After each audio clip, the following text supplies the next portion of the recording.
আজি পবিত্ৰ শাওন মাহৰ প্ৰথমটো সোমবাৰ। শাওন মাহৰ সোমবাৰ বুলিলেই ৰাজ্যৰ শিৱ মন্দিৰসমূহত দেখা যায় ভক্তৰ অগণন ভিৰ। ব্যতিক্ৰম নহয় নলবাৰী জিলাৰ টিহু নাথকুছিৰ শতবৰ্ষ গৰকা নাথকুছি শিৱ মন্দিৰ। বলবম উপলক্ষে অগণন ভক্তৰ ভিৰ দেখা পৰিলক্ষিত হৈছে নাথকুছিৰ শিৱ মন্দিৰত। আজি পবিত্ৰ শাওনৰ প্ৰথমটো সোমবাৰ উপলক্ষে ৰাতিপুৱাৰে পৰা সহস্ৰাধিক ভক্তই শিৱৰ আৰাধনাৰ বাবে নাথকুছিৰ শিৱ মন্দিৰলৈ অহা পৰিলক্ষিত হৈছে। শাওন মাহটো মহাপ্ৰভু শিৱক উৎসৰ্গিত কৰা হয়। এই মাহত ভগৱান শিৱক পূজা কৰা হয়। এই মাহত সোমবাৰসমূহৰ যথেষ্ট গুৰুত্বপূৰ্ণ বুলি মনা হয়। শাওনৰ সোমবাৰে ভগৱান শিৱৰ উপাসনা ফলপ্ৰসূ বুলি কোৱা হয়। সোমবাৰে উপবাসৰ দ্বাৰা ভগৱান শিৱক পূজা কৰা হয়। টিহু নাথকুছিস্থিত শিৱ মন্দিৰতো পুৱতি নিশাৰ পৰাই ভক্তৰ লানি নিচিকা সোঁত দেখা পৰিলক্ষিত হৈছে।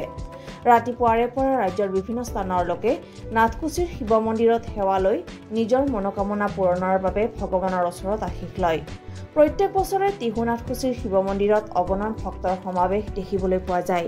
প্ৰবাদ অনুসৰি অতি পুৰণি এই মন্দিৰত মনৰ কামনা সিদ্ধিৰ বাবে সেৱা আগবঢ়ালে সেয়া পূৰ্ণ হয়, যাৰ বাবে ৰাজ্যৰ বিভিন্ন প্ৰান্তৰ লগতে অসমৰ বাহিৰৰ পৰাও এই মন্দিৰলৈ ভক্তৰ দৰ্শনাৰ্থীৰ ভিৰ পৰিলক্ষিত হয়।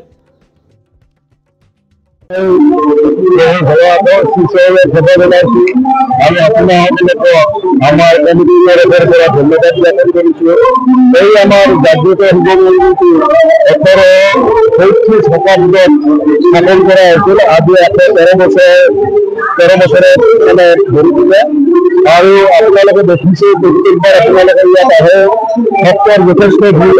আমাৰ এই নাথকুছি অঞ্চল বুলিয়ে নহয়, অসম বুলিয়ে নহয়, অসমৰ বাহিৰৰ পৰা যথেষ্ট ভক্তৰ ইয়াত ভিৰ হয়। আমি জানিব পাৰিছোঁ যে ভক্তসকলে ইয়াত এই জাগ্ৰত মন্দিৰত যি প্ৰাৰ্থনা কৰে তাৰ পৰা সুফল পায়, আৰু সেয়ে প্ৰত্যেক বছৰে ভক্তৰ আগমন যথেষ্ট বৃদ্ধি পোৱা দেখা গৈছে। আজিতে মোটামুটি ৫,০০০ তলত নহয়, ৫,০০০ ওপৰতে আছে। যোৱা ৰাতিয়ে যথেষ্ট ভক্ত হৈছে। একেবাৰে ৰাতিপুৱালৈকে ভক্তৰ লানি হিচাপে বহি আছিলে। আমাৰ মন্দিৰ পৰিচালনা সমিতিৰ পৰা আমি প্ৰশাসনক আমাৰ আমি তেখেতসকলে আমাক সহযোগিতা কৰিছে, আৰু আমাৰ স্বেচ্ছাসেৱক আছে। স্বেচ্ছাসেৱকবিলাকে আমাৰ ভক্তবিলাকক সুন্দৰভাৱে পৰিচালিত কৰি আছে। আমাৰ প্ৰসাদ দিয়া বিতৰণৰ ব্যৱস্থা কৰিছোঁ। তাৰ উপৰি আমি সুন্দৰভাৱে চাকি বন্তি জ্বলোৱাৰ কাৰণে ধূপ চাকি দিয়াৰ কাৰণে ব্যৱস্থা গ্ৰহণ কৰিছোঁ, যাতে কোনো ভক্তই ইয়াত অসন্তুষ্টি হ'ব নোৱাৰে, আৰু আমি আটাইবিলাক ব্যৱস্থা কৰিছোঁ।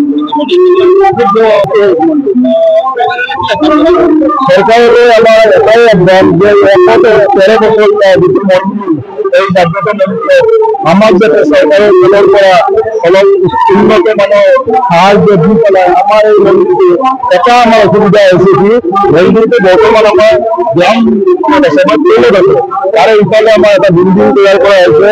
সেইটো আমাৰ চৰকাৰী অনুদানে আছিল। এতিয়া আমি আমাৰ যিহেতু এই অঞ্চলটো অলপ পিছপৰা, আৰ্থিকভাৱে পিছপৰা অঞ্চল, গতিকে যদি মন্দিৰটো আমি ওপৰলৈ নিব লাগে তেতিয়াহ'লে আমাৰ চৰকাৰে এই ব্যৱস্থাটো আমাক কৰি দিলে আমি যথেষ্ট সুখী হ'ম।